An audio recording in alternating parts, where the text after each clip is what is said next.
બહુ સજ્જન, તમે બહુ સારા, પણ પછી પોત પ્રકાશ્યું. પોત શું પ્રકાશ્યું? ઈ શરાબ કાંડ ને એ મહિલાઓને લેડીઝ કમાન્ડો સિટી બસમાં આપવાની વાત ને મહોલ્લા ક્લિનિકની વાત ને શિક્ષણની એકાદી નિહાળને હું હારી કરી નાખી.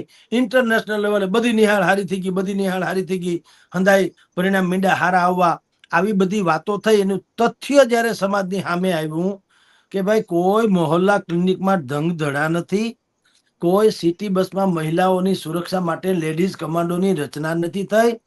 આખું દિલ્હીને વાઈફાઈ થી કનેક્ટ કરવાની વાત કરી હતી, જેથી કરીને મોબાઈલના તમારે પૈસા ન દેવા પડે. કાંઈ થયું નથી.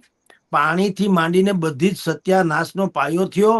યમુના નદી સાફ કરવાની વાત કરી હતી. યમુના નદી તો ઠીક, આમ આદમી પાર્ટી સાફ થઈ ગઈ, પણ યમુના સાફ ન થઈ.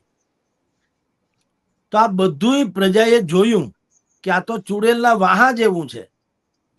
એટલે અહીંયા સૌરાષ્ટ્રમાં ને